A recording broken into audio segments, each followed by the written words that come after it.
우리 하나님의 말씀을 보도록 하겠습니다. 하나님의 말씀은 마가복음 6장 1절에서 11절, 제가 한 절 읽고 여러분들이 한 절 읽고 오늘은 다 같이 교독하도록 하겠습니다.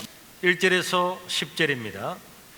안식일이 지나매 막달라 마리아와 야고보의 어머니 마리아와 또 살로메가 가서 예수께 바르기 위하여 한 품을 사 두었다가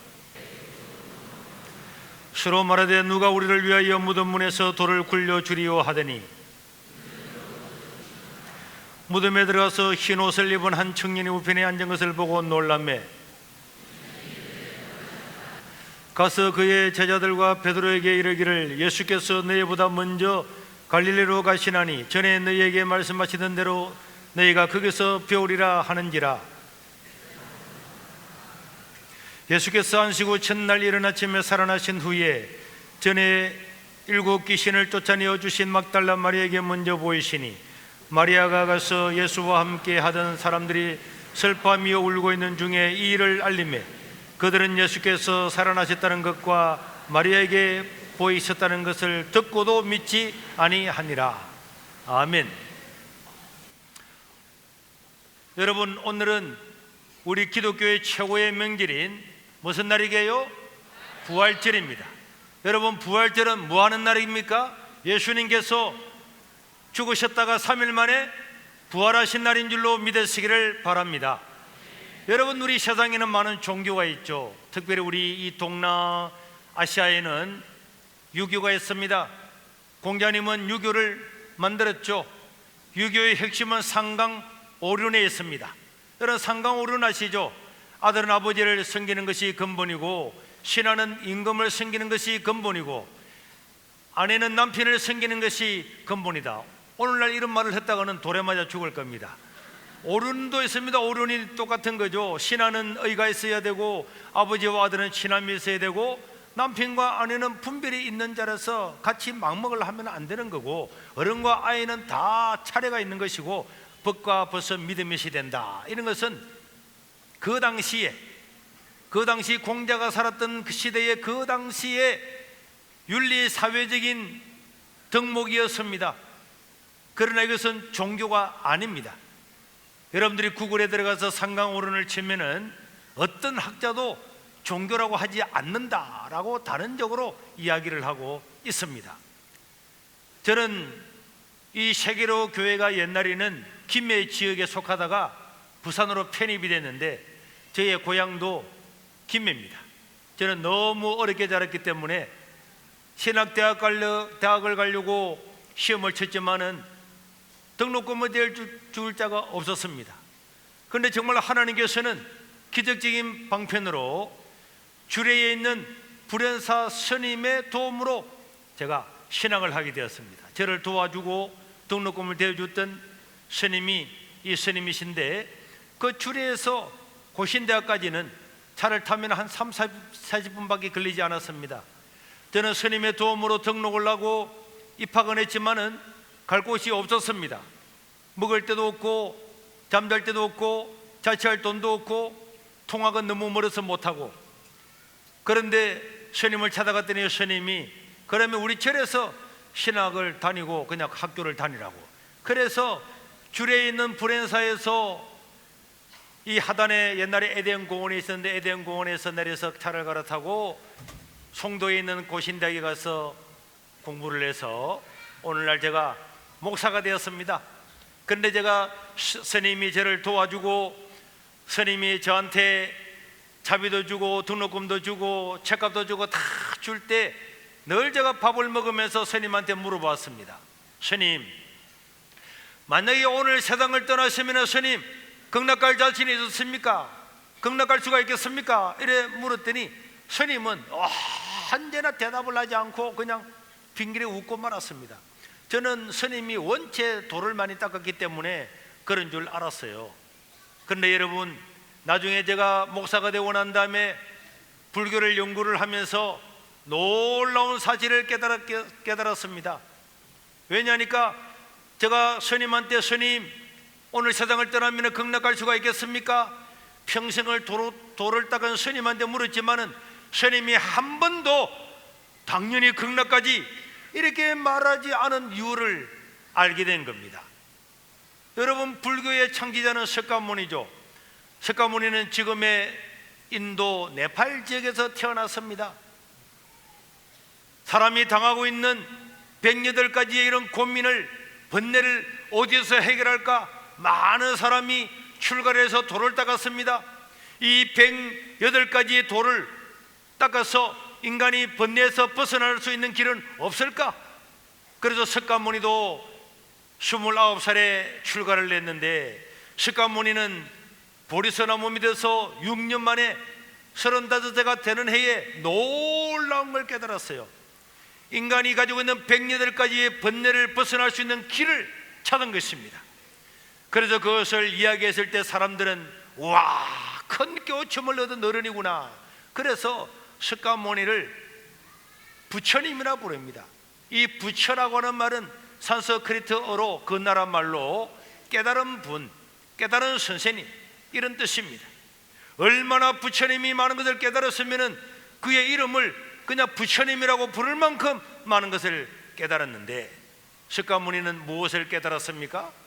인간에게 있는 108가지의 모든 번뇌는 다 인간의 욕심에서 오는 것이다. 인간이 욕심을 버리고 다 버리고 난 다음에 욕심을 완전히 버린 상태, 내 자신조차도 없는 상태, 무아, 없을 무자 내아자, 나도 없는 상태. 누군가가 와서 나의 옷을 빼앗아가면은 왜 당신이 내 옷을 빼앗아가느냐, 왜 내 지갑을 가져가느냐, 우리는 화를 내고 그 사람을 고소할 겁니다. 그런데 만약에 그 지갑이 내 게 아니라면은 우리는 신경 쓸 필요가 없는 거죠. 누군가가 와서 내 뺨을 때렸다, 당연히 화를 낼 겁니다. 그런데 이 몸이 내 몸이 아니다, 내 몸이 아니라고 할 만큼 무아의 지경에 들어가는 것을 니르와나라 그래서 우리 말로 번역하면은 열반이라 그래. 열반. 모든 욕심을 다 버려서 누가 와서 내 뺨을 때려도 나와 상관이 없는 그 상태, 나를 누가 와서 죽여도 나와는 상관이 없는 상태, 그런 무아의 지경, 이 지경을 열반이라 그래. 열반. 스님이 세상을 떠나면은 열반의 세계에 들어갔다 하는 것은 더 이상의 욕심이 없는 세계에 들어갔다, 그런 말씀이죠. 이런 놀라운 것을 깨달았던 석가모니였지만은 그 부처님은 단 한 번도 나를 믿으면 너희들이 극락을 갈 수 있다, 나를 믿으면 내가 극락에 보내줄게, 나를 믿으면 극락 간다, 내가 너 여러분들을 구원해 주겠다, 이렇게 말한 적이 단 한 번도 없었습니다. 석가모니도 많은 제자가 있었어요. 제자 아난다와 추순다라고 하는 수제자들이 찾아와서 석가모니 선생님, 우리 인도 지역의 힌두교는 죽으면은 다시 태어나고 돌고 돈다 그러는데 선생님, 우리 인생이 죽으면 어떻게 되겠습니까? 이 사실을 물을 때마다 석가모니는 내가 살아있는 인생의 일도 다 모르는데 죽고 난 다음에 이를 내가 어떻게 알겠느냐, 그렇게 대답하셨어요. 여러분, 그래서 여러분, 이 석가모니는 마지막 유언을 남길 때도 우리는 영원히 마지막이다, 다시는 만나지 못한다, 다시 태어나지 않을 거다. 석가모니는 제자들과 영원히 마지막 인사를 드리고 열반에 들었습니다. 항상 이야기했죠. 나는 살아있는 일도 모르는데 죽고 난 다음에 내가 어떻게 알겠느냐, 나는 여러분들의 구원자가 아니다, 나는 진리가 무엇인지를 찾아가는 구도자, 나는 진리를 찾아가는 사람이지 나는 신도 아니고 나는 구원자도 아니고 나는 여러분들을 구원해 줄 수가 없다. 여러분들이 알고 싶으면 여러분들 스스로가 부처가 되라, 네가 스스로 깨달음을 얻는 사람이 되어라, 그렇게 이야기를 하셨습니다. 이런 사실들을 절에 있는 스님들은 다 알고 있어요. 그래서 여러분, 유명한 성철 스님은 살아있을 때 엄청난 돌을 많이 닦은 분이지만은 그분은 죽을 때 마지막 유언을 남겼습니다. 뭐라고 유언을 남겼습니까? 내 죄는 산보다 높고 바다보다 깊은데 내 어찌 감당하랴, 내가 80년 동안 포기한 것이 헛것이로다, 우리는 구원이 없다, 죄값을 해결할 자가 없기 때문이다.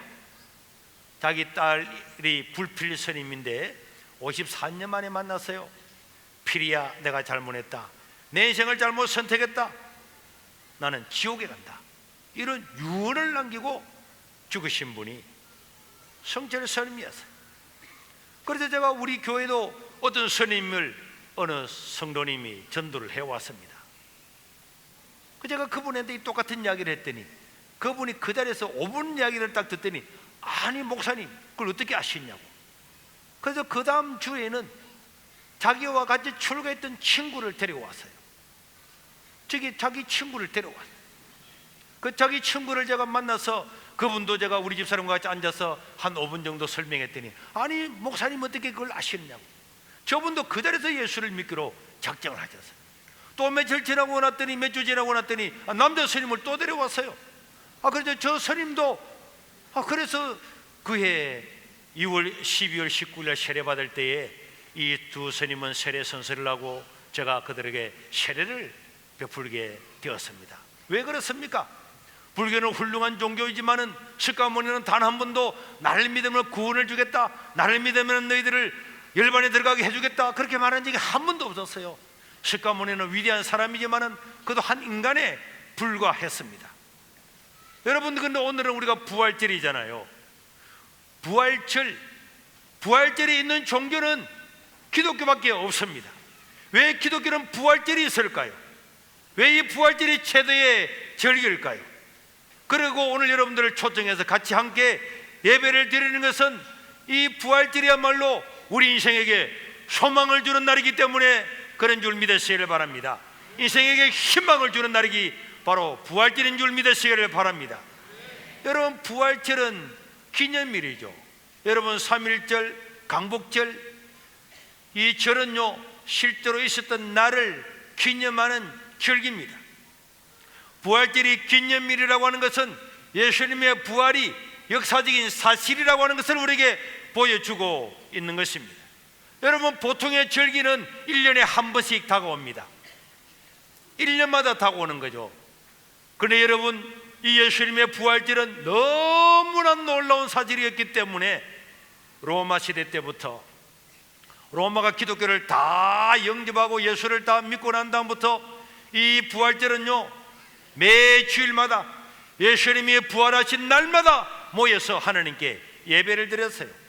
그래서 이 부활절이라고 하는 큰 절기는 일주일에 한 번씩 있지만은 1년에 한 번 있지만은 이 부활을 기념하는 날은 일주일마다 이렇게 예배를 드리면서 그 절기를 나타내고 있는 것입니다.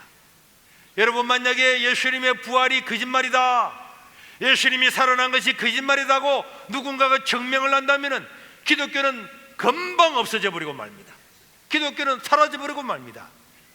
그럼에도 불구하고 기독교가 계속적으로 있는 이유는 예수님이 부활하신 것은 역사적인 사실이기 때문인 줄로 믿으시기를 바랍니다. 예수님은 자기가 십자가에 죽을 때에 제자들을 불러놓고 많은 사람들한테 누누이 설명을 했습니다. 여러분, 나는 죽고 난 다음에 성경에 기록된 대로 3일 만에 살아날 겁니다. 나는 살아날 겁니다. 이렇게 이야기했지만 제자들은 그 이야기를 다 그냥 귓가로 흘러버렸어요. 아니 사람이 죽으면 끝이지 뭐 살기는 뭘 살아, 그냥 하는 말인가 보다 그렇게 하고 예수님께서 누누이 설명하고 성경에 구약 성경에 기록된 대로 나는 죽고 난 다음에 3일 만에 살아날 거라고 그렇게 이야기했음에도 불구하고 제자들은 예수님이 잡히시던 날 밤에 다 도망을 다 가버리고 말았습니다. 그러나 예수님은 모든 예루살렘 사람들이 보는 가운데서 십자가에 비참하게 돌아가셨어요. 로마 평정에서 미친놈이라고 십자가에 못 박혀 돌아가셨습니다. 그런데 여러분, 예수님이 죽고 난 다음에 3일 되는 날 예수님은 진짜 살아난 거예요. 이 살아난 광경을 보고 예수님의 제자들도 돌아오게 되고 예수님의 제자들은 그때부터 다 복음을 전한 거죠. 여러분, 사람이 죽으면 끝이 아닙니다. 영원히 삽니다. 우리 구약 성경에 기록을 했고 예수님이 친히 우리 죄인들을 위해서 죽으시고 우리 죄를 대신해서 죽으시고 그를 믿으면 예수님처럼 다시 부활합니다. 인생은 죽어도 끝이 아닙니다. 이 사실을 다 전했어요. 사도행전 1장 3절에 보니까 그가 고난받으신 후에 또한 그들에게 확실한 많은 증거로 친히 살아계심을 나타내사 예수님이 부활했다는 것은 확실한 많은 증거, 그 당시에 누구도 부정할 수 있는 증거가 있었습니다. 그리고는 제자들은, 예루살렘 시민들은 예수님의 부활을 보고 예수님이 부활하고 난 다음에 40일 동안 살아계시면서 먹고 마시고 이야기하고 대화하고 다 설교 듣고 하다가 40일 뒤에 예수님이 구름을 타고 하나님 나라 올라가는 모든 광경을 다 보고 난 다음에 그때부터 예수님의 제자들과 예루살렘의 시민들, 심지어 예수님을 십자가에 못 박으라고 외쳤던 사람들, 로마 평민들조차도 예수님의 부활을 믿고 눈으로 보고 난 다음에 그 사실을 세계만방에 증거를 하게 된 것입니다. 여러분 한번 생각해 보십시오. 로마라고는 예수님이 오셨을 때는 이 전 세계를 로마가 지배했어요. 로마라고 하는 그 한 나라가 전 세계를 몽땅 다 지배해가지고 로마의 황제가 신의 아들로 칭송을 받고 동네마다 로마 황제를 섬기는 신당이 있고 동네마다 촛불을 켜고 아침마다 시민들은 다 가서 로마 신상에, 로마 황제 신상에 예배를 드리고 제를 하고 그렇게 했습니다. 그런데 기독교인들이 예수님이 살아났습니다. 예루살렘 시민들이 예수님은 부활했습니다. 우리는 눈으로 보았습니다. 우리는 목격자입니다. 이렇게 말할 때 그런 소리 하지 말라고 그 사람들 잡아다가 목을 잘라 죽이고 가족들이 다 보는 데서 기름에 튀겨서 죽이고 기둥에 매달아서 기름칠을 해서 불태워서 죽이고 사다밥이 되게 해주고, 여러분 이런 것들은 여러분들이 역사적인 사실로서 여러분들이 역사책에서 다 배웠을 겁니다. 만약에 예수님의 부활이 거짓말이라면 아무런 이익도 없는데 일부러 종교 하나 만들려고 거짓말 때문에 그 수십만 명의 사람들이 목숨을 다 내어버리고 죽을 수가 있겠습니까? 예수 믿고 예수님이 부활했다는 것이 만약에 거짓말이 사실이 아니고 거짓말이라면 그 거짓말을 왜 하겠냐고. 그 거짓말하는 사람은 다 잡아서 다 죽이는데 아무런 이익도 생기지 않고 금덩이도 언덩이도 생기지 않고 가족이 몰살하는데 왜 그 사람들은 거짓말을 같으면 그 거짓말을 위해서 죽을까요? 그건 사실이기 때문에 그렇습니다. 여러분 세상에는요 아무리 훈련을 시켜도 거짓말은 언젠가는 탄로나게 됩니다. 그런데 예수님의 제자들과 예루살렘 시민들은 일생을 살아가면서 그 이야기를 전하고 죽어가면서 사자밥이 되면서도 예수님은 부활하셨습니다. 나는 눈으로 보았고 귀로 들었습니다. 이 사실 때문에 수십만 명, 수백만 명이 죽었는데도 아무도 부정하지 않고 죽으면서도 자기를 죽이는 사람을 축복하면서 여러분들도 예수님 믿고 천국에서 만납시다, 그 이야기를 하고 죽었어요. 어떻게 여러분 그것이 거짓말 같으면 배신자가 한 명도 없겠습니까? 그리고요 예수님의 제자들은 이 성경을 기록했습니다. 성경은 불신자들도 성경이라고 그러잖아요. 거룩한 책이라고 그러잖아요. 그래서 모든 사람들이 예수를 믿든 안 믿든 성경을 하면서 다 봅니다. 절에 있는 스님들도 성경을 몇 번 적은 다 봅니다. 만약에 그 거짓말쟁이들이 예수님이 부활 안 했는데 부활했다는 그 거짓말쟁이들이 적은 것이 이 성경이라면 이 거짓말 성경을 왜 인류는 그렇게 존귀하게 여기고 귀하게 여기고 전 세계에서 해마다 가장 많이 출판되고 가장 많이 읽히는 책이겠습니까? 그리고 거짓말이라면 그 예수님을 죽이라고 십자가에 죽였던 그 예루살렘에서 사도행전 2장 41절에 보니까 그 말을 받은 사람은 세례를 받으니 이날에 신도의 수가 3,000명이나 되더라. 하루에 3,000명이 예수님의 부활을 보고 예수님을 믿었어요. 사도행전 4장 4절에 보니까 하루에 5,000명이나 되는 사람이 예수를 믿었습니다. 사도행전 21장 20절에 보니까 그 중에 예루살렘 시민들이 그 당시 한 10만 명 정도 살았는데 수만 명이 예수님을 다 믿었다고 성경은 기록을 하고 있습니다. 여러분, 무엇보다도 로마는요, 전 세계를 다 지배했던 초인류 국가였습니다. 인류 역사상 로마보다도 많은 영토를 점령하고 로마보다도 전 세계를 몽땅 다 지배한 제국은 역사상 로마 외에는 한 번도 없었습니다.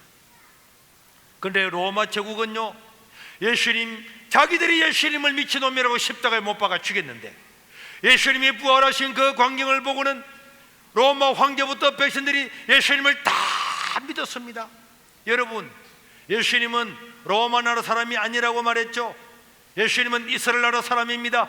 이스라엘 나라 사람인 예수님, 자기들이 십자가에 못 박아 죽였던 그 예수님을 로마 황제가 무엇이 아쉬워서 자기들이 미친놈이라고 십자가에 못 박아 죽였던 그 예수님이 나의 왕입니다, 당신을 믿겠습니다 그러고 로마 황제도 자기의 간을 벗어놓고 로마 황제도 예수님 앞에 와서 무릎을 꿇고 십자가에서 당신을 믿음으로만 구원을 받습니다. 이렇게 해서 로마는요, 기독교 국가가 되었어요. 로마가 기독교 국가가 된 것은 예수님의 부활 말고는 어떤 것들로도 설명이 되지 않습니다. 기독교는 로마의 종교도 아니었습니다. 예수님은 로마 사람도 아니었습니다. 자기들이 십자가에 못 박아 죽였던 그 예수님을 전 세계를 지배했던 로마 황제부터 로마가 100% 기독교 국가가 되어서 다 예수를 믿었다고 하는 것은, 사람이 죽어서 끝나는 줄 알았는데 예수님께서 부활하신 모습을 보고 너무나 놀랍고 놀라웠던 그 로마는 황제보다 백성들이 예수님을 다 믿게 되었습니다. 예수님을 믿고 난 다음부터 로마는 놀라운 일 두 가지를 했습니다. 첫째는요, 세계 연도를 바꿔버렸어요. 로마가 전 세계를 지배했기 때문에 로마의 달력이 전 세계 달력이었습니다. 그런데 로마는 예수님이 부활하신 그 광경을 목격하고 하느님 나라로 올라가는 것을 보고는 지금까지 자기 나라 연도를 달력을 1년, 2년, 3년 해가 쭉 오던 그 달력을 없애버리고 예수님이 오신 해를 새로 1년으로 정했습니다. 따라합시다. 예수님 오신 해를 새로 1년으로 정했다. 오늘은 2019년이잖아요. 원래는 2019년이라는 것은 예수님이 2019년 전에 태어났다는 것입니다. 예수님 오신 해를 새로 1년으로 정해서 1년, 2년, 3년, 5년 해서 지금 2019년 온 거고, 옛날에는 마이너스 1년, 마이너스 2년, BC 1년, 2년 거꾸로 가게 되고, 예수님 오신 것이 얼마나 놀랍고 인간이 죽으면 끝난 줄 알았는데 영원히 사는 길이 있다는 것을 깨닫고 난 다음부터 로마는 자기 나라 달력 없애버리고 예수님 오신 해를 새로 1년으로 정해서 지금 1년, 2년, 1000년, 2000년에서 2019년까지 온 것입니다. 여러분들이 앞으로 하나님 나라에 가가지고 나 하나님 잘 몰랐는데요 이렇게 말하면 하나님께서 물을 겁니다. 내 몇 년도에 태어나서? 저는 1960년도에 태어났습니다. 1960년이든 70년이든 80년이든 내가 태어난 모든 생일은 예수님 오신 해로부터 시작을 해서 연도가 시작이 되는 거예요. 여러분들이 생년월일을 찍을 때마다 예수님 오신 해로 AD, 예수님 오신 해로부터 나는 몇 년도에 태어났다, 그거 다 적고 있는 것입니다. 그리고 예수님이 부활하신 날 이 부활절 기독교인들은 다 예배를 드렸습니다. 예배를 드리는 광경을 보고 로마 황제도 로마 시민들도 다 예수를 믿고 난 다음에는 그들도 전부 다 예수님 부활하신 날 예배를 드렸어요. 그런데 공무원들, 교사들, 학생들은 학교 간다고 공무를 본다고 예배를 빠지는 경우가 많았어요. 그래서 로마는요 연구를 했습니다. 인간이 죽어서 끝이 아니고 영원히 사는 길이 있는데 그 길을 보여주고 그를 믿으면 구원을 받는데 이날 우리도 함께 그분을 예배하자. 그런데 공무원들 이런 사람 예배를 못 드리니까 어떻게 하면 모든 시민 제국의 백성들이 다 예배를 드릴까? 그걸 연구하다가 로마 황제와 원로원에서 놀라운 아이디어를 꺼냈는데, 그게 인류 역사상 처음으로 예수님이 부활하신 날을 공휴일로 만들자. 일주일에 한 번씩 예수님 부활하신 안식 후 첫날이 주일날을 공휴일로 만들어서 공무원이든 학생이든 노예든 군인이든 다 예배드리게 하자. 그래서 여러분, 오늘은 쉬는 날이잖아요. 오늘은 공휴일입니다. 일주일마다 한 번씩 쉽니다. 이날은 뭐 한 날이라고요? 예수님이 부활하신 날입니다. 따라합시다. 주일은 예수님이 부활하신 날이다. 주일은 예수님이 부활하신 날이다. 이날은 예수님이 부활하신 날입니다. 부활하신 날 하나님께 예배를 드리라고 공휴일로 만들었어요. 우리나라에도 기독교가 들어오면서 이날을 공휴일로 삼아서 여러분들이 이날 일요일날 잘 놀았잖아요. 누구 때문에 잘 놀았습니까? 예수님 때문에 잘 놀았습니다. 예수님 때문에 놀기는 1년에 50일이지 꼬박꼬박 놀고 교회를 안 나오면 인간성이 좋다고 할 수가 있겠습니까? 아주 안 좋은 사람이죠. 여러분, 사는 길을 주셨습니다. 로마가 왜 이런 일을 했겠습니까? 자기들이 십자가에 못 박아 죽였던 이 예수님의 부활하신 날을 왜 공휴일로 만들었습니까? 한 사람이라도 예배를 드리고 한 사람이라도 구원받아서, 사람은 한번 태어나면 100% 세상을 떠나지만은 떠나서 끝나는 것이 아니라 영원히 있다는 사실을 알려주기 위해서 이날 예배드리라고 공휴일을 만들었는데, 이날 예배드리지 않고 놀다가 죽어서 하나님 앞에 서면은 여러분 빼도 박도 못하는 것입니다. 여러분, 인생은 죽는다고 끝이 아닙니다. 우리에게는 영원한 나라가 있고 영원한 소망이 있습니다. 따라합시다. 인생은 죽는다고 끝이 아니다. 죽는다고요? 끝이 아닙니다. 죽으면 끝이지. 만약 인생이 죽어서 끝이라면 왜 더 살겠습니까? 살 이유가 없죠. 어차피 죽을 건데. 만약 죽고 난 다음에 내가 살아있었던 사건도 모르고 처자식도 모르고 아무것도 모르는 무의 세계로 돌아간다면, 그런 다음에 사람은 허무주의에 빠질 겁니다. 쇼펜하우어처럼 그렇게 살다가 뇌로에서 병들어서 고생할 필요가 있냐? 건강할 때 내 할 것도 하고 총 맞아 죽어버리자. 팅콩. 자살하고 죽는 거죠. 우리는요, 하나님은 로마서 1장 20절에 보니까 이 하나님의 살아계심과 능력을 이 세상에 다 만물 속에 보여줬다 그랬습니다. 제가 영상을 하나 보여드리겠습니다. 제가 이 영상을 즐겨보는 건데요, 자 보십시오. 세상에 있는 모든 저 벌레들은 꼬물꼬물꼬물하 저렇게 있습니다. 그러나 여러분, 한여름이 되면 꼬치에 들어가죠. 2, 3주 동안 꼬치에 들어가는데 과학자들이 연구해 보니까요, 저 애벌레는 자기의 몸을 완전히 액체로 만들어서 죽어버린대요. 완전히 죽어버린대요. 완전히 액체가 되어버리는 거예요. 그런데 액체가 되어서 2, 3주가 지나고 나면은 저게서요, 놀라운 일이 일어납니다. 그 흉측하고 더러웠던 벌레는 사라지고 저렇게 아름다고 빛나는 나비가 태어나는데, 저 벌레와 나비는 DNA가 100% 동일합니다. 옛날의 기억을 다 가지고 있어요. 그러니까 벌레는 잎을 먹고 살았지만은 나비는 잎을 먹지 않습니다. 나비는 꽃을 찾아다니면서 꽃을 먹고 삽니다. 꽃가루를 먹습니다. 여러분, 우리 인생도 마찬가지죠.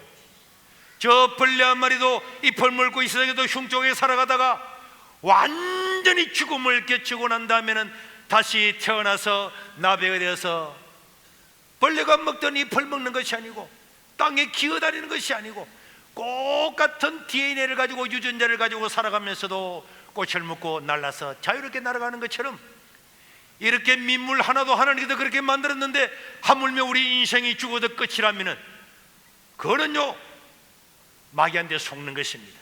인생은 죽어서 끝이 아닙니다. 옛날부터 우리 어른들은 인생은 삼생이라고 그랬어요. 어머니 뱃속에서 일생을 사는데 어머니 뱃속에서 살 때는 이렇게 넓은 세상이 있는 줄 몰랐잖아요. 그런데 여러분이 어떻습니까? 이렇게 넓은 세상이 있습니다. 오늘 우리가 만약에 죽어서 끝이라면은 우리 인간의 본성이 그걸 거부합니다. 소나 말이나 개나 돼지는 어떤 종교도 가지지 않는데, 사람은 많이 배운 사람이지만은 저 밀림에 사는 사람이나 뉴욕에 사는 사람이나 도쿄에 사는 사람이나 서울에 사는 사람이나 이 녹산에 사는 사람이나 사람들은 종교를 가지고 있고 보름달이 뜨면 절도하고 1월 1일 태양이 뜨면 해돋이도 갑니다. 인간이 왜 그렇습니까? 인간은 왜 제사를 지냅니까? 인간은 왜 내세를 생각합니까? 인간에게는요 영혼이 있기 때문에 그렇습니다. 따라합시다. 인간에게는 영혼이 있다. 인간은 죽어서 끝이 아니다. 인간은요 다시 사는 것입니다. 우리 예수님은 이야기했습니다. 너희들은 다시 살게 된다. 내가 너희들의 죄를 용서해주고 십자가에 죽었는데 나를 믿는 자는 천국에서 나를 만나게 될 것이고, 사는 길이 있음에도 불구하고 마귀를 따라가다 지옥에 간 사람은 지옥에서 눈을 뜨게 될 것이다. 우리 예수님께서 그렇게 말씀하셨어요. 세계 4대 승인인 예수님께서 그 말씀을 하셨습니다. 오늘은 부활절입니다. 여러분들이 아무쪼록 다 하나님을 믿는 사람들이 많지만은 혹 우리 가운데 초청을 받아 오신 분들 중에서 아직도 하나님을 믿지 않고 살아가는 사람은 이 예수님을 믿으시고 이 부활의 영광, 내가 죽고 난 다음에 눈을 뜨면은 천국에서 눈을 뜨는 이 영광스러운 복된 세계에 들어올 수 있기를 주의 이름으로 축원합니다. 우리 옆 사람과 인사 해봅시다. 당신도 예수를 믿어서 영원히 사시기를 바랍니다. 당신도 꼭 예수님을 믿으시기를 바랍니다. 당신도 부활하게 될 것입니다. 믿으시기를 바랍니다. 네, 그러니까 우리 기독교는요 부활절이 있다니까요. 야, 이런 하나님을 믿으면 구원을 받는데 안 믿는 자가 바보입니다. 100% 죽을 건데. 오늘 우리 조성모 선생님도 이 바쁜 중에 이 부활절에 오신 여러분들을 축하도 하고 부활하신 여러분을 찬양하기 위해서 오셨는데, 우리 지금 이 시간에 우리 조성모 우리 선생님 모셔서 박수로 환영하겠습니다.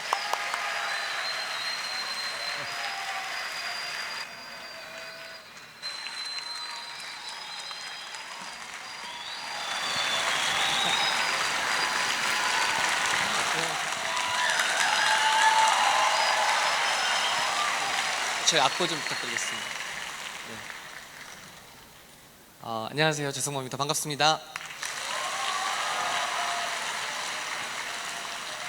부활절, 오늘 정말 손연보 목사님의 이 부활절의 중요함 다시 한번 배우게 된 것 같습니다. 정말 세상 사람들은 부활하면 이승철, 김태원 씨 생각하겠지만 저에겐 정말 오늘 우리에게는 중요한 날입니다. 그죠? 네, 부활절이 있었기에 우리 예수님께서 정말 신의 아들이시고 또 우리가 지금껏 구원 받았다라고 말할 수 있는 그런 이야기를 듣고 지금 가슴이 엄청 벅차오르는데요. 또 그걸 떠나서 여러분 이 부활절날 여러분과 함께 찬양할 수 있는 오늘 이렇게 자리 할 수 있게 되어서 너무 영광이고 기쁩니다. 원래는 짜잔하고 노래가 나오면서 제가 나오는 스토리였는데 뭐 이렇게 인사를 하게 되었어요. 그래서 첫 곡 준비한 이 노래 노래라고 할까 봅니다. 세상에서 사랑받았던 노래지만 아마도 주님을 사랑하고 믿는 분들은 아마 아실 겁니다. 이 노래가 실은 여기 가사에 나오는 당신이란 말이 실은 예수님을 뜻하는 것이죠. 아마 세상에서 이 노래가 알려지고 히트났을 땐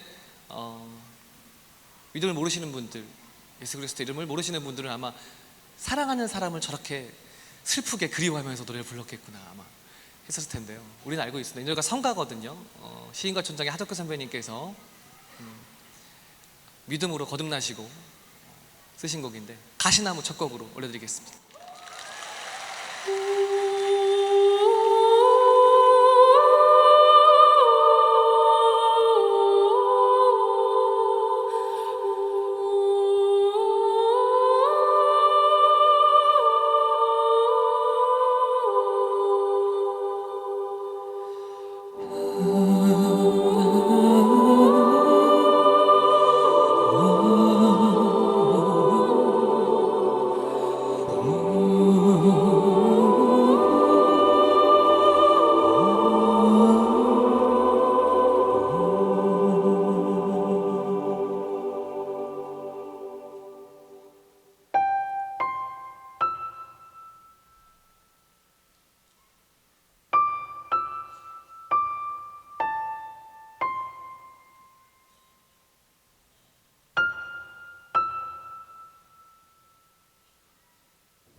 내 속엔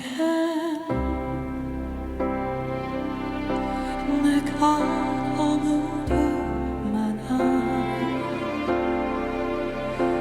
당신은 쉴 거 없네.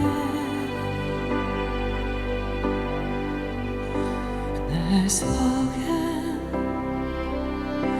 헛된 바람들, 당신은 변할 것 없네. 내 손 내가 어쩔 수 없는 거니. 당신은 쉴 자리를 닫고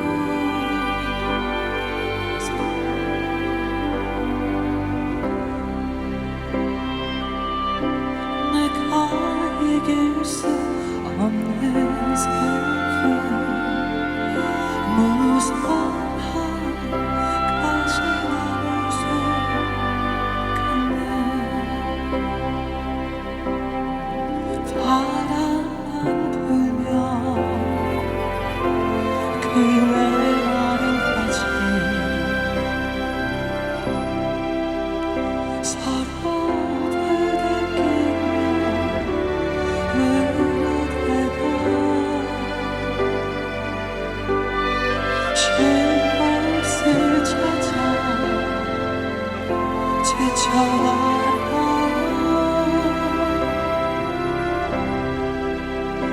어린 새들도 가지에 찔려 날아가고 바람만 불면 외롭고 또 괴로워 슬픈 노래를 부르던 날아가는데 내 속에 내가 너무도 많아서 당신은 쉴 거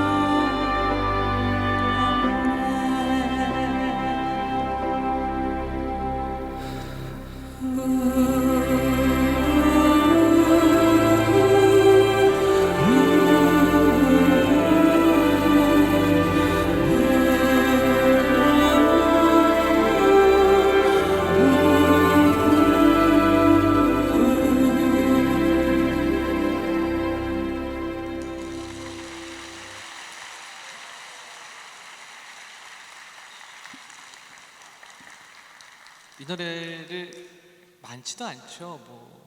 뭐 손꼽을 만큼이었던 것 같은데요. 예배당에서 이렇게 교회에서 부를 때마다 그런 생각이 듭니다.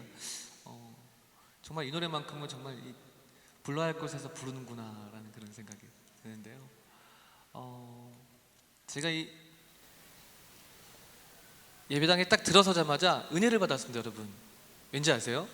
우리 세계력교회 성도 여러분들 중에 찬양 중이었었거든요. 아까 찬양 앞에 이렇게 준비 찬양할 때였는데 우리 청소년들이 다 일어나서 찬양을 하더라고요. 청소년들만. 어른들은 좀 체력을 비축해야죠. 저도 충분히 마음을 이해했습니다. 근데 그 모습이 너무너무 감동적이었어요. 제가 와, 우리 다음 세대를 짊어져갈 우리 청소년들이 찬양을 하면서 다 일어나서 너무 기분 좋게 너무 웃으면서 막 찬양을 하는 모습 보면서 저도 또한 제 어렸을 때 학창 시절 때 이 교회 생활 그때 저 돌이켜보게 되면서 너무너무 감동이 있었습니다. 오늘 그런 시간이 되었으면 좋겠고요. 혹시 오늘 오신 분 중에 세계력교회 성도분들 말고요, 혹시 처음 교회 오신 분들 계신가요? 꽤 많으시네요. 그래요. 저기 설명을 좀 드려야 될 것 같은데요. 제가 여기 왜 있냐면요. 네, 이게 모셔주셔서 온 것도 있지만, 네, 제가 이곳에 이렇게 서 있는 이유는 예수 그리스도 주님을 사랑하기 때문입니다. 그렇죠, 여러분? 네, 좀 우리 예.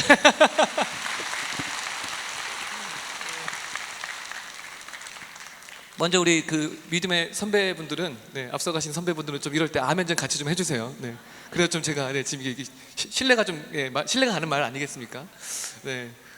그리고 또 사실 오늘 그런 자리가 됐으면 좋겠습니다. 간증이라고 아까 말씀을 주셨는데 제가 저 또한 어쩔 수 없는 죄인이고 부족한 사람입니다. 그래서 제가 뭐 여러분들께 이렇게 삽니다, 저렇게 삽니다. 저는 그러면서 이 자리에서 말씀을 드리고 가져 올라온 건 절대 아니고요. 제가 정말로 오늘 여러분들과 하고 싶은 그리고 또 함께 나누고 싶은 것은 여러분 그런 말씀 하셨잖아요. 마태복음에 두세 사람만 그리스도 이름으로 모이면 그들 중에 함께 하시겠다고. 그죠? 어떻게 하죠? 오늘 분명히 와 계시지 않겠어요? 박수 한번 부탁드리겠습니다. 그 시간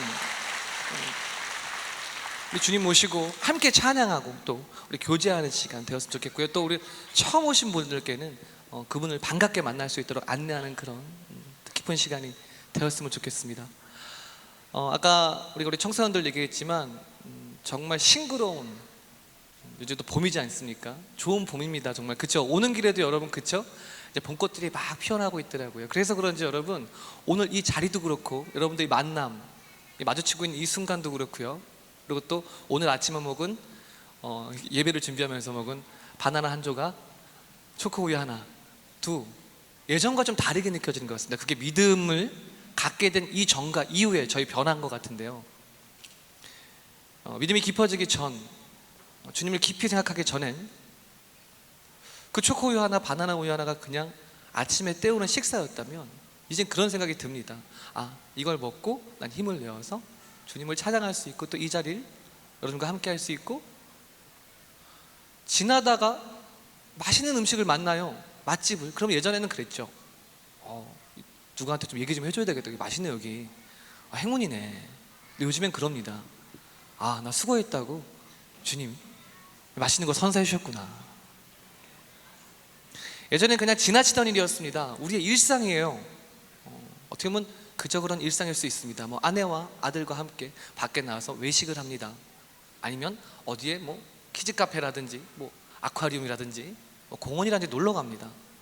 얼마나 소중한 장면이에요. 그래 난 참 이 일상이 행복하구나 정도의 느낌을 가졌다면 요즘엔 그 느낌이 정말 증폭되는 것 같습니다.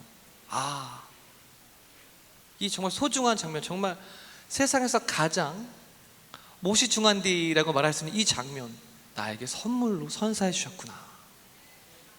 자 여러분, 믿는 자들이 아는 게 있습니다. 그리고 또 슬퍼 본 사람, 힘들어 본 사람, 그렇죠?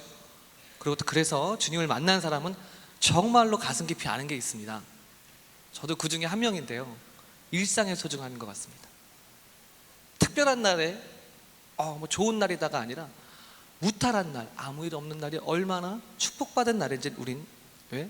아파 보았기 때문에 알고 있습니다. 힘들어 보았기 때문에 알고 있습니다. 그래서 그분을 만났기 때문이죠. 만났죠. 혹시나 그 일상의 무탈함의 소중함, 그저 그런 날의 소중함 못 알아채시는 분들은 빨리 알아차셔야 됩니다. 네, 특별하게 힘들어집니다. 그럼 자 정말 이 가는 곳마다 요즘엔 참 그분의 동행하심으로 너무나 모르겠습니다. 제가 요즘 들어 더 그런 것 같습니다. 요즘 들어 기쁨에 넘쳐 삽니다. 여러분, 세상 가운데 우리가 기쁘게 살 수 있다는 것 표현한 찬양이 있습니다. 함께 했으면 좋겠습니다. 여러분, 나를 향한 주의 사랑 들려드리겠습니다.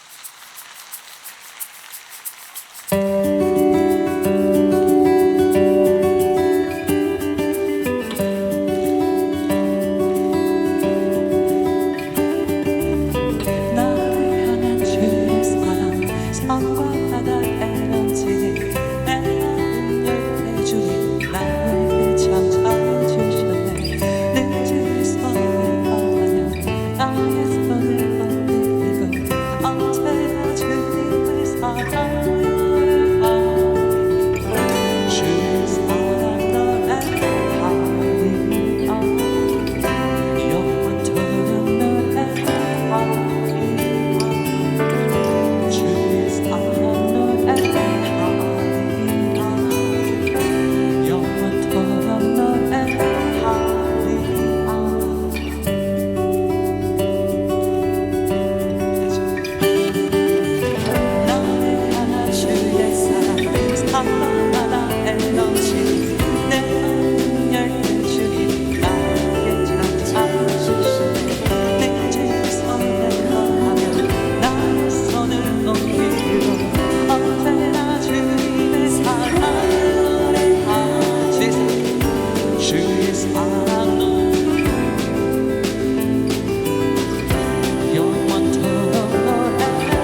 감사합니다.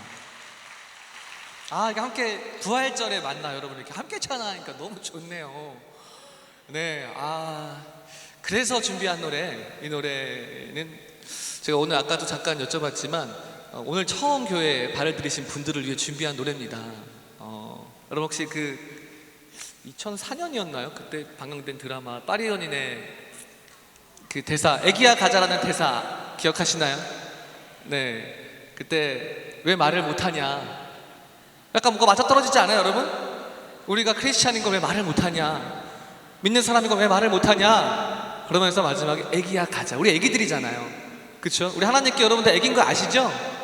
네, 우리 애기입니다. 하나님의 어른은 아니잖아. 하나님의 애기입니다 우리는. 네, 근데 참 이 가사 중에 제가 이거 세상에 실은 돈 벌려고 만든 노래잖아요, 그렇죠? 이 노래를 하면 돈을 받아야 됩니다. 근데 노래를 제가 오늘 해야 되겠다, 이거 그래서 한번 들려드려야 되겠다 내 노래는. 근데 이 노래 후렴구에 그런 가사가 있습니다. 너를 사랑해도 되겠니? 우리 시작해도 되겠니? 라는. 맨날 저는 언제나 같이 부르는, 언제나 뭐 무대에 서서 그 파리 연인 OST라고 생각하는 불렀던 노래가 오늘 새삼 준비를 하면서 야, 이 노래 굉장히 은혜로웠구나. 이거 주님이 나에게 해주신 말씀이었네. 우리 사랑해도 되겠니? 너를 사랑해도 되겠니? 이렇게 우리에게 여러분 설레임으로 다가오셨습니다. 우리 지금 믿음의 선배님들, 우리 오늘 처음 오신 분들 말고는, 그죠? 우리 이런 설레임으로 다가오지 않았어요? 이렇게 오셨습니다. 너를 사랑해도 되겠니? 제가 처음에 만났을 때 그때의 설레임, 저는 어디에 무너졌냐면 너는 내 아들이다. 저는 거기에 지금 너를 사랑해도 되겠니? 라는 말씀처럼 그득한 설렘을 받았습니다. 부르시는구나. 근데 이제 마음 한켠에 그럼 딸들은 어떡하지? 이제 이런 생각을 하긴 했는데 딸까지 포함이라 하시더라고요. 목사님한테 여쭤봤죠 나중에. 네. 아들이란 그 단어 때문에, 그 구절 때문에 그런 거다라고. 어렸을 때죠. 그러니까 우리 성선언 시절이었는데. 여러분 오늘 처음 교회, 세계롭게 오신 분들께서 물론 제가 세상에서 이 노래 사랑받았던 곡이고 또 늘 불렀왔던 노래지만 잠시라도 여러분들 마음 안에 이 예수 그리스도의 이름이 함께, 재밌습니다 이 노래. 함께 따라 부르도 좋고요. 반갑게 만나셨으면 좋겠다라는 마음 담아서 보내드리겠습니다. 너희 곁으로 보내드릴게요 여러분.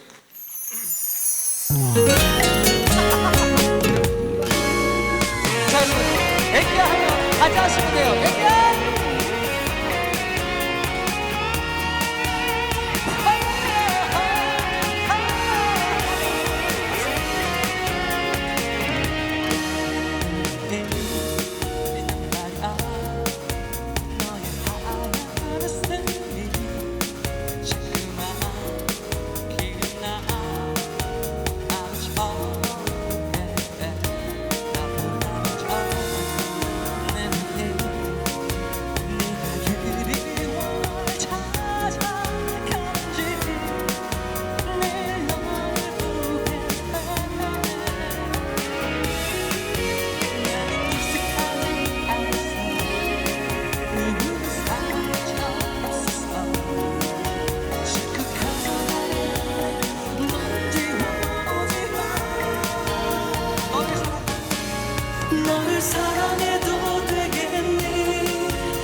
너무 웃겼던 게 뭔지 아세요, 여러분? 제가 사랑해주겠니? 제가 여러분들이 그러니까 세이 해갖고 사랑해주겠니 하셨잖아요. 저 순간 그럴 뻔했잖아요. 아멘 그럴 뻔했어요. 네. 여러분 어떻게 저도 처음 시도하는 거거든요. 교회에서 저 가요는 불러본 적이 없어요. 제 노래를 불러본 적이 없어요. 근데 좀 성공적이죠? 좀 뭐 아예 안 어울리지는 않죠? 네, 다행히 제가 그 노래들 테마가 사랑 노래들이라 네, 그래도 다행인 것 같습니다. 자, 너를 사랑해도 되겠니라는 설레임으로 우리를 찾아주셨던 우리 주님을 요새 들어 여러분 저도 가정을 이루고 아이를 낳다 보니까 네, 더더욱이나 좀 깊이 만나는 것 같습니다. 특히 오늘 부활절이잖아요. 따지면 2019년이 아까 우리 목사님 말씀하신 대로 예수님 나시고 이제 오늘 2019년 이후입니다. 다 며칠 전에 십자가에 못 박히신 거잖아요, 그렇죠? 저는 실은 우리 청소년 기에 우리 친구들 이렇게 때 얘기를 듣고는 잘 몰랐어요. 십자가 왜 못 박히셨는지, 난 어떻게 구원을 받은 건지에 대한 막 깊은 어떤 막 이해가 없었어요. 막 피부로 와닿지 않는 거예요. 근데 아마도 자식을 낳고 가정을 이루신 분들, 특히 자녀가 계신 분들은 더 많이 느끼실 것 같은데 지금은 이제 그 마음이 뭐 어느 정도가 아닙니다. 다 헤아려집니다. 내 자식을 볼 때 왜 돌아가셨고 왜 그 아픔을 견디셨는지 이제는 정말 알 수 있다라고 말합니다. 그것도 진짜 복이겠죠, 여러분. 자식을, 저 아들을 혹시 슈퍼맨 돌아왔다 보신 분 계세요? 네, 어디 가시면 요즘에 봉은이 아빠라고 부르고 그러던데, 네, 그 아들을 보고 있잖아요. 그러면 대신 진짜 죽어줄 수 있습니다. 네, 한 명인 것 같아요. 아내가 들으면 안 되겠네. 네, 아내까지 해서 2명이라고. 네, 아내까지 해서 2명인데 정말 몰랐던 거예요. 자식이잖아요. 내 그만큼 사랑하잖아요. 십자가에 못 박힐 수 있습니다. 그렇게 우리를 사랑하셨습니다. 그렇게 고통받으셨습니다.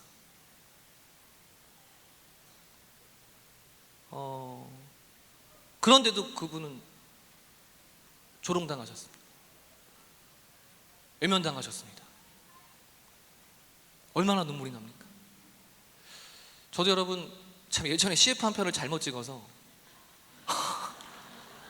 잠깐 아까 화면 나올 때 자꾸 백에 저기 초록색 자꾸 이렇게 막, 그래서 저도 이게 화면 보다가 막 어떡하지 막 약간 뒤로 이렇게 피했는데 예전에 그 CF 한 편으로 정말 20년 동안 조롱당하고 있습니다, 여러분. 아직까지 그러네요. 어떤 그 안티 사이트에서는 그냥 앞에 그렇게 써 있어요. 조매실, 매저씨 이렇게 써 있어요. 그게 거기에 그냥 주요 목적이에요. 그 얘기를 하면서 나를 비아냥거리는 게. 근데 여러분 이게 보잖아요. 자세히 보잖아요. 제 정신을 못 삽니다, 여러분. 거기 주요 내용들이 뭐냐면 안티 카페죠. 내용들을 이렇게 저 너무 어처구니없어 봤는데 이렇게 보면 정말 나가 죽으란 얘기입니다. 근데 가서 때려치란 얘기입니다. 아무것도 하지 말란 얘기예요. 무엇도 하지 못하게 만듭니다. 사람을 뭐 이것도 아니고 머리를 이렇게 하면 머리 오늘 여러분 이상해요? 이상할걸요 거긴? 그래서 이상한 것 같아고 내리잖아? 그럼 내려서 이상합니다. 아마 거긴 또 올라올 겁니다. 왜 찬양을 하느냐? 거긴 분명히 그걸 또 올라올 겁니다. 조만간. 제가 하고 싶으니까 하죠. 그렇죠? 주님을 사랑하니까 한다고요. 네. 근데 여러분 누군가 그럽니다. 참 그런 걸 잘 견뎌낸다. 어떻게 견뎌낼까요? 가정이 있으니까. 맞아요. 네. 자식이 있으니까 아마 그죠? 우리 압니다. 부모님들은 압니다. 네, 견뎌야죠. 6년 넘게 병원에 계시는 우리 아버지 지켜야 되니까. 그것도 맞습니다. 그래도 지지해주는 오랜 시간 그래도 사랑해주고 지지해주는 팬들 덕분에 정말 맞습니다. 근데 정말 여러분 제가 지금 꼽은 것들 있잖아요. 여기서 공급받는 건 없어요. 제가 주는 거지. 그죠? 제가 아들한테 물론 웃음은 공급받죠. 뭐 요즘에 한창 이제 애교도 많이 부리고 이제 막 웃겨졌습니다. 너무 애교도 많고 너무 귀엽습니다. 그만큼 혼내고 싶을 때도 많고 화날 때도 많지만 아시겠지만, 뭐 가정에서의 가장으로서의 위치, 무대에서 가수로서의 위치, 실은 제 에너지를 쓰는 것들입니다. 다. 저희는 어디서 공급을 받을까요, 여러분? 제가 가만히 보니까 공급받는 데가 없는 거예요. 맨날 쓰기만 하는 겁니다. 집에서도 아빠의 역할을 하느라, 아빠들은 아시죠? 네, 저 또래 아빠들이 이제 뭐 서너 살부터 한 7, 8살까지 아이 갖고 계신 아빠들은 우리 주말에 있습니까? 우리 예전에 저 오락도 좋아하고, 그렇죠? 우리 정말 어디 캠핑 이런 거 나가는 거 주말에도 참 좋아했고, 이 봄이 이렇게 꽃이 피는 날이면 진짜 시원하면 진짜 막, 그죠? 밤새도록 풍악을 울린 적도 있었고. 그런데 이젠 그런 거 없습니다. 주말에 더 힘듭니다. 네, 월요일날 다크서클에 더 내려와 있어요.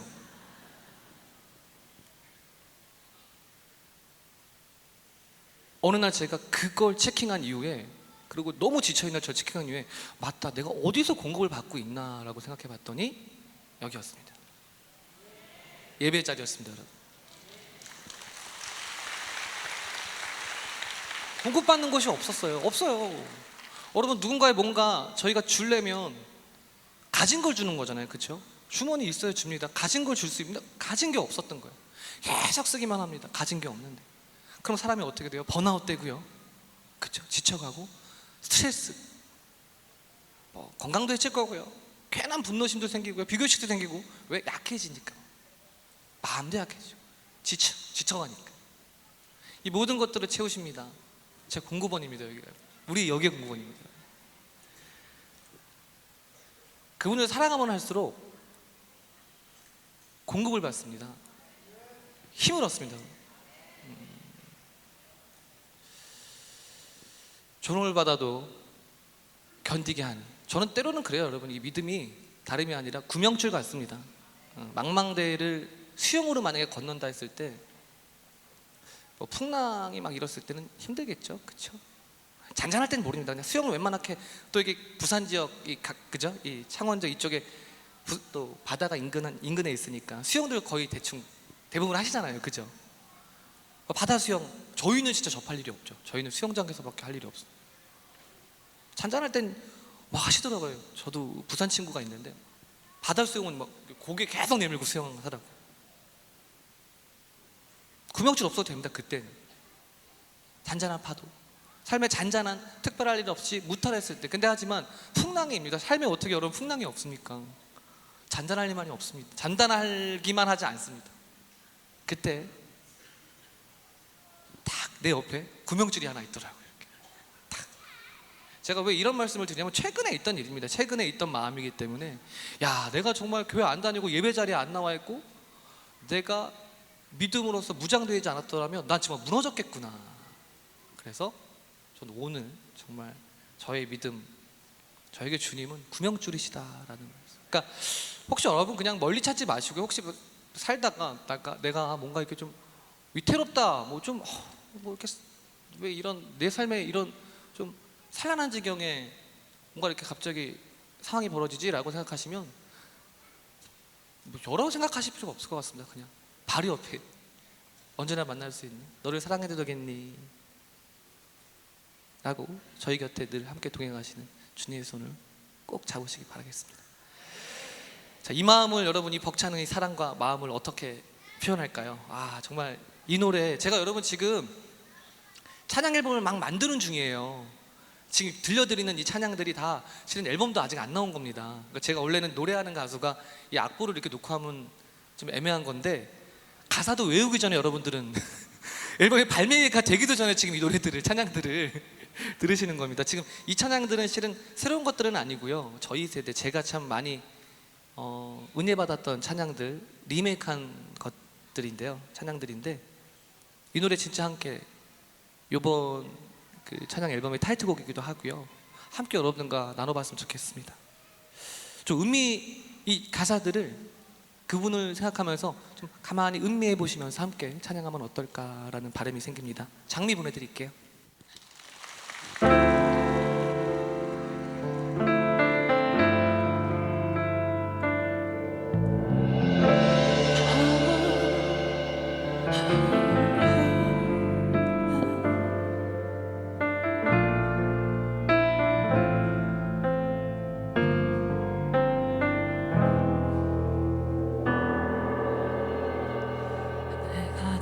당신을 사랑한다는 것을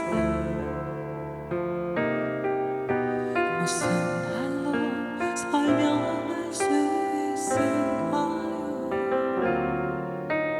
예쁜 장미를 꺾어드릴까요?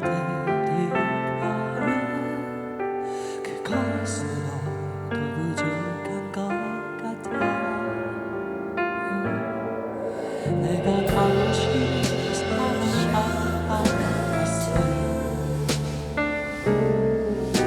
무엇으로 표현할 수 있을까요? 나의 가진 것 모두 드릴까요? 그것으로도 부족한 것 같아요. 내게 생각까지 주신 건지 나의 존재를 지으신 건지 어떻게 그 사랑을 말할까? 무엇으로 그 사랑을 갚으리? 나의 사랑하는 당신께 온병이가 저리 거지되어서 나를 꺾어서 들였으면 좋겠어. 나의 모습이 가장 싱그러울 때 당신께 드리고 싶어. 내게 생명까지 주신 건지 나의 존재를 지으신 건지 어떤 사랑을 무엇으로 그 사랑을 갚으리? 나의 사랑하는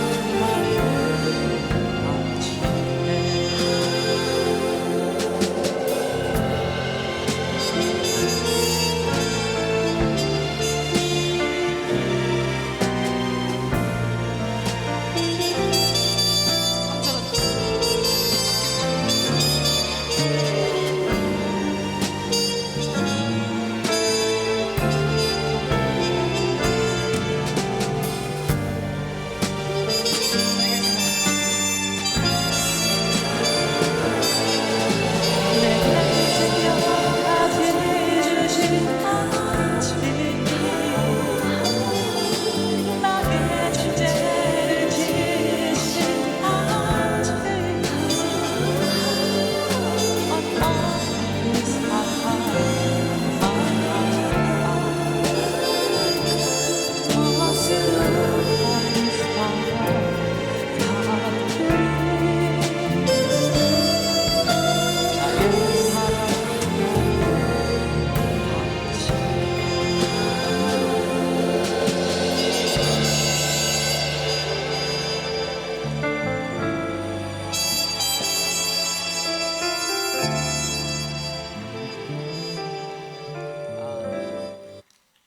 가사말 여러분 참 좋죠.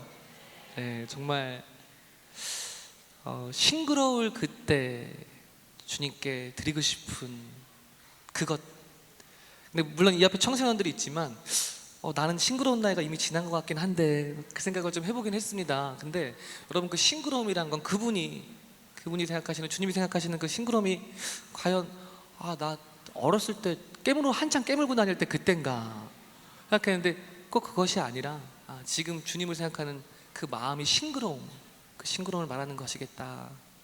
시끄럽게 우리 성도 여러분들 어떻게 지금 싱그러우신가요? 네, 그렇습니다. 좀 아멘 한번 더 크게 한번 하실까요? 아멘. 그렇습니다. 너무 싱그러움이 느껴집니다. 이번에 제가 이 노래를 고민을 진짜 많이 한 노래고 시도입니다, 여러분. 근데 그냥 그런 노래예요. 이 노래 한 곡으로 그냥 끝내자라는 거 있잖아요. 아마 요즘에 아마 이 청소년들은 제가 이제 댄스 가수인 줄 알고 있는 친구들도 있더라고요. 예, 발라드 노래를 많이 안 하고 이제 어디 가서도 이제 많이 원하는 곡이 이제 갑자기 흔드는 거예요. 그래서 생각을 하다가 오늘 새롭게 오신 분들, 새로이 오신 분들께 이게 뭐 제곡 중에 선사를 해야 되는데 뭘 진짜 하면 될까? 그런데 요 한 곡이면 끝나겠던데요. 그러니까 제가 여러 공연을 요즘에 이렇게 하지만 끝내는 이 노래더라고요. 예, 뭐 아시나요? 뭐 가시나, 뭐 투애분, 뭐 포유솔, 뭐 다음 사람에 있는 뭐 다 있어도 뭐 아니더라고요. 이 노래 한 곡 들으시러 오시는 거더라고요 보니까. 자, 교회에서 처음 부릅니다, 여러분. 한번 할까요, 우리? 네, 그래서 우리 정말 저도 그 생각을 했어요. 아니 정말 예배당에서 그리스도를 생각하면서 그리스도를 위해 못할 게 뭐 있어. 근데 여러분 이 노래 첫 말이 여러분 빠라빠빠 말고요. 그때 내가 아니야. 이 말이 들어가 있습니다. 정말 오늘 새로이 교회 발을 들이신 분들, 그리고 또 새로이 교회를 만나신, 또 그리스도를 만나신 분들, 제가 언젠가 또 이제 새교회 교회 이제 또 오게 되면 그때 정말로 그때 제가 아닙니다. 라고 만나뵐 수 있으면 얼마나 좋을까. 이 한 곡으로 끝낼게요, 여러분. 됐죠? 세상 노래 이거 한 곡으로 끝내면 될 것 같지 않아요?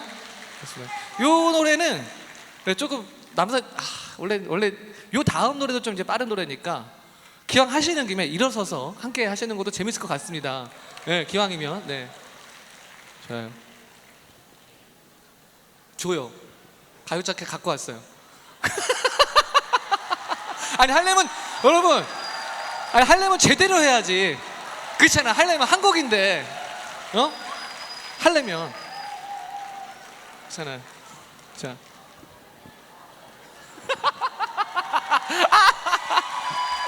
어떻게 교회에서 처음 부른다라는 거 어때요? 어떻게 여러분 좀 다시 그 조성으로 돌아간 것 같습니까? 네, 그렇죠. 그러니까 이게 아이언 슈트 같은 느낌이 있어요. 네, 자 가볼까요? 가시죠. 미친 듯이 그녀가 떠났다. 그녀가 떠났다.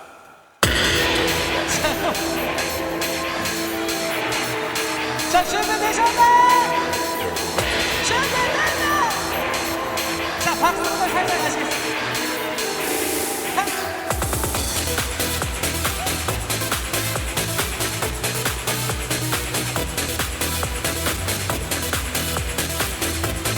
자, 준비!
네, 감사합니다.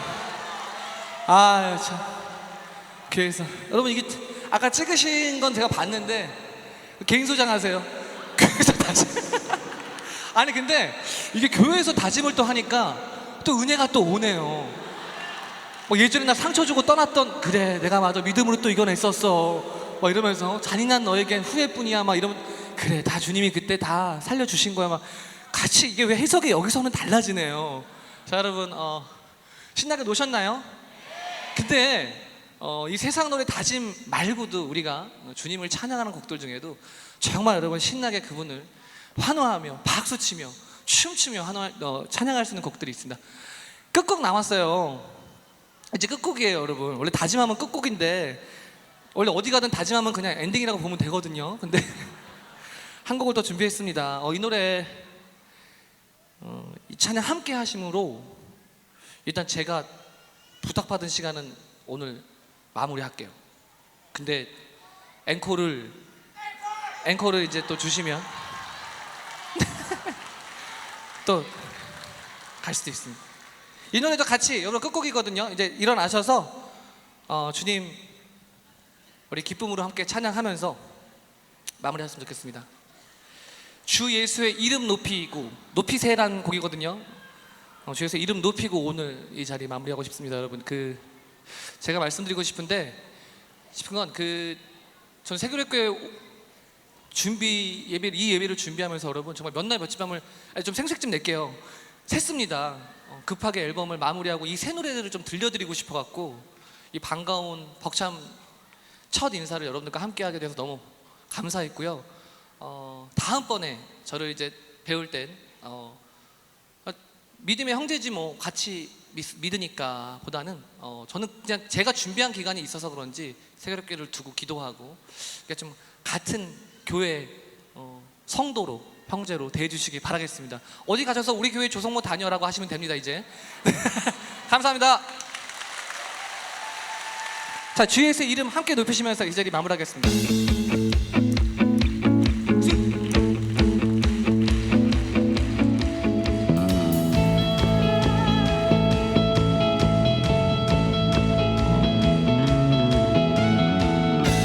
예수의 이름 높이세 원장을 덮는 길만처럼 모든 사람들 제일 먼저 길 대신 주를 알고 주 예수의 이름 높이세 원장을 덮는 길만처럼 모든 사람들 제일 먼저 길 대신 주를 알고 박수 짝짝짝 주 예수여 주 예수여 높임을 받으시옵소서 주 예수여 주 예수여 높임을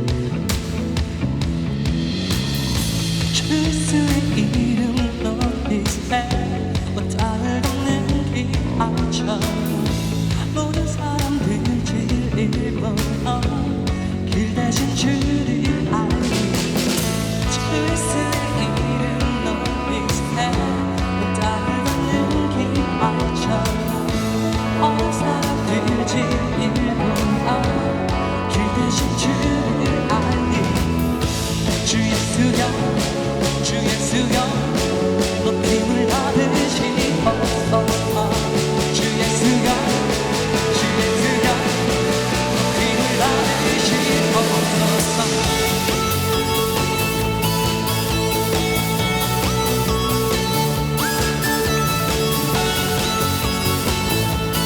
자 오른발 들면서 할게요 주 예수여 주 예수여 높임을 받으시옵소서 주 예수여 주 예수여 높임을 받으시옵소서 한 걸음씩 전진하며 이 땅을 천국해 가네 기도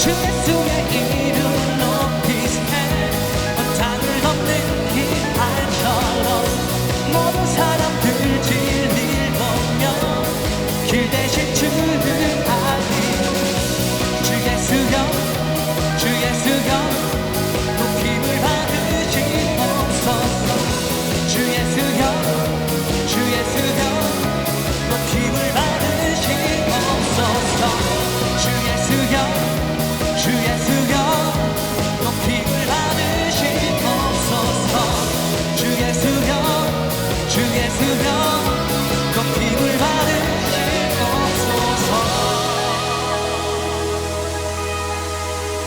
그럼 주님께 큰 박수와 환호 부탁드리겠습니다.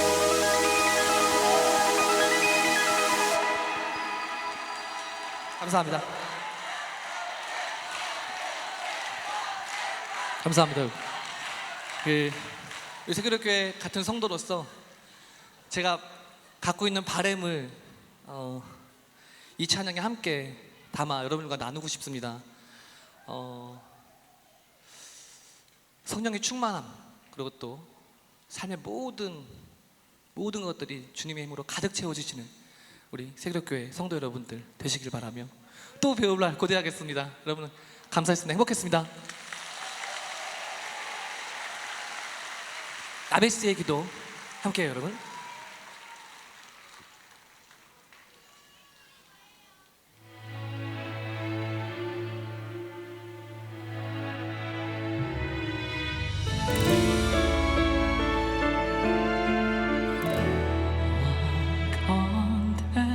주께서 내게 복의 복을 더하사 나의 지경을 넓히시고 주의 손으로 나를 도우사 나로 환난 벗어나 근심 없게 하소서 원컨대 주께서 내게 복의 복을 더하사 나의 지경을 넓히시고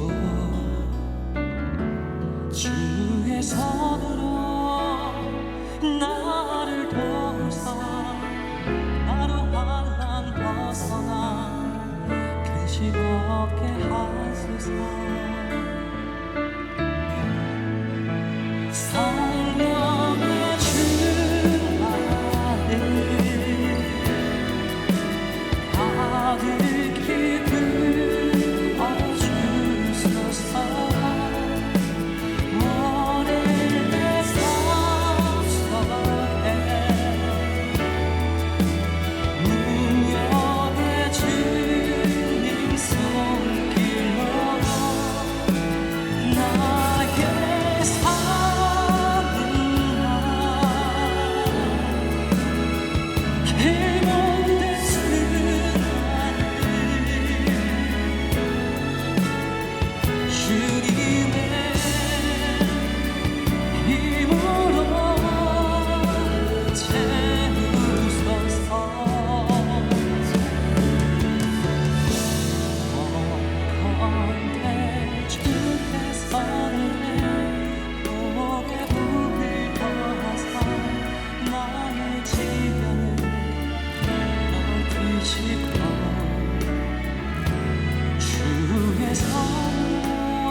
손으로 나를 도우사 나로 환난 벗어나 근심없게 하소서.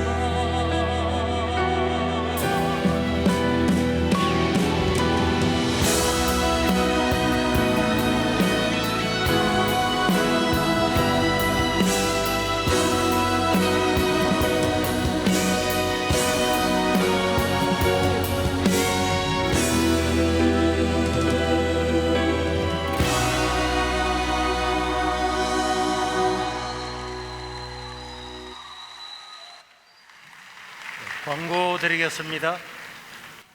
성도 여러분 평안하셨습니까? 좋은 이웃, 감동을 주는 사람들, 세계로 교회 이번 주 소식입니다. 오늘 처음 방문해 주신 분들을 진심으로 환영합니다. 1시 20분까지 새가족 만남실로 오시면 담임 목사님과의 만남이 준비되어 있습니다. 간증해 주신 가수 조성모님께 감사드립니다. 5월 5일은 개그우먼 조혜련 씨의 간증 집회가 있습니다. 조혜련입니다. 저를 초대해 주셔서 너무너무 감사해요.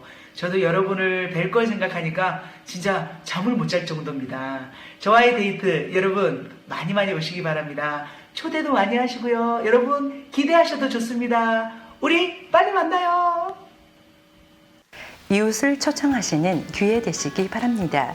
1,000명 무료 백내장 수술 신청을 5월 한 달간 받습니다. 새가족반 수료식이 오늘 오후 예배에 있습니다. 김덕연 집사님은 세명병원에 입원하셨습니다. 5, 6월 큐티집을 행정실에서 판매합니다. 새벽기도는 큐티집으로 진행합니다. 오늘은 부활주일입니다. 예수님의 부활이 우리에게는 큰 은혜입니다. 우리를 위해 이 땅에 오신 예수님을 생각하며 감사하는 마음으로 복음 전하시는 한 주 되시기 바랍니다. 고맙습니다.